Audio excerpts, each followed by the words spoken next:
quick before we get in the video, everything in this video applies to C5 and C6 Corvettes. I think C7 is a little bit different, so I won't include that.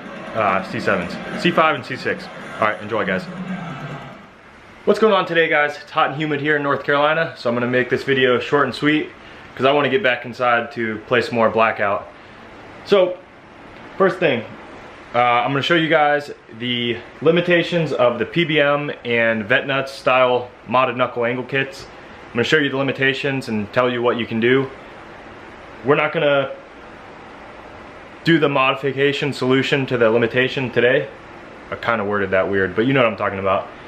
Because this right here, I can't find my grinder key, so I'm gonna have to take that to work tomorrow and put a new disc on it. So let's take a look at those knuckles.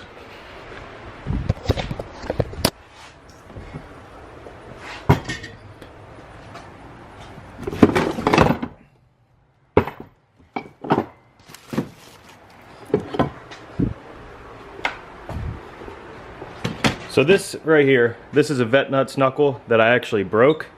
I had my friend start to weld it back on, and then we realized it was going to be sketchy, so I just modded my stock knuckles and threw it on. So anyways, all it is, it's a stock knuckle, and what they do is they cut, let's see if I can, the stock knuckle comes out to about here usually. They chop it and then drill a new hole and grind that down and whatnot. So it's real nice, and the bolt sits in there nicely. And then the only difference being PBM, I think, shaves down this part. Yeah, this part where the stock, because PBM uses the stock tie rod end, vettenuts doesn't. So PBM shaves this down for a little more clearance. So lead wheel. This is maxed out, by the way. This is the angle you're gonna get with the vettenuts and PBM kit. It's gonna be virtually the same because it's virtually the same setup. So I'm gonna get this jack under here, and then I'm gonna crawl under and show you guys. I'll show you guys what's limiting the angle and how to get a little bit more. And then in the next video, we're gonna get that little bit more.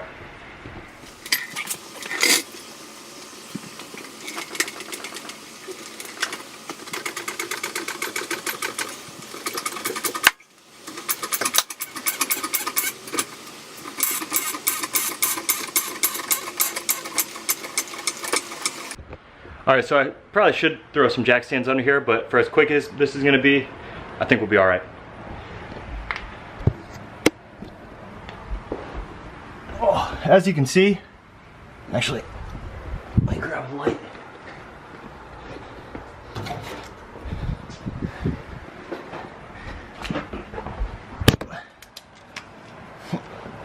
As you can see here, the inside of my wheel is rubbing.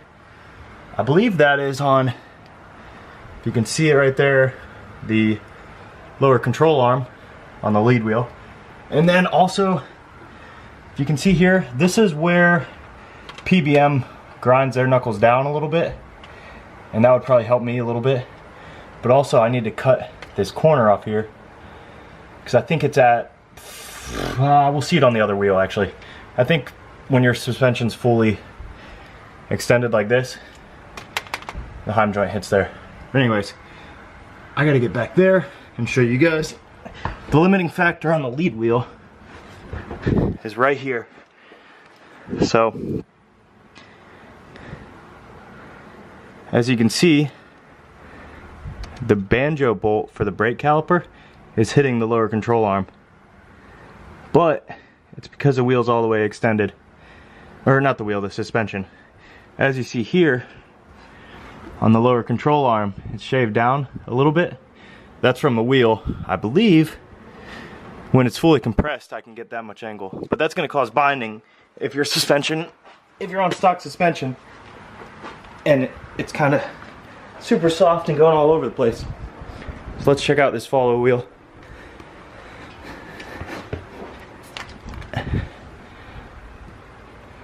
You can't really see it, but the heim joint is hitting the corner of the knuckle there, so that needs to be shaved down a little bit. And then really, you don't have any limitation on this side as far as hitting anything. It's all in the lead wheel where your limitation comes.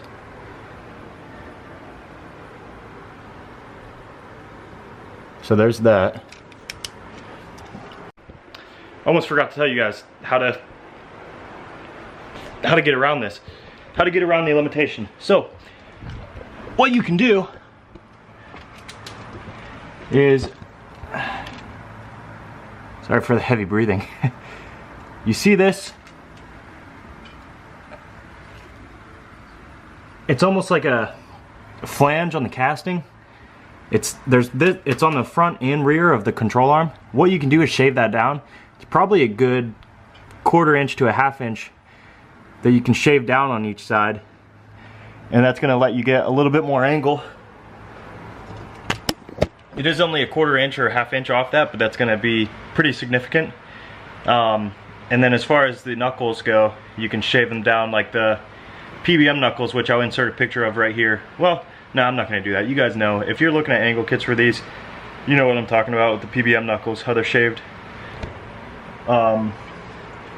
right in there for the stock tie rod end. But as far as anything else, I think if you just shave down the control arms, you're gonna increase your angle by, you know, that much more. That's what we're gonna do tomorrow in the next video. So hope you guys like this video. I hope that helped you guys that are on the fence on which angle kit to buy, and if you just, you know, you can't make up your mind and you want to know what the limitations are and this and that, and I'm kind of rambling now, so hopefully this was informative to some of you guys. Thanks for watching, guys. Stay tuned for the next video.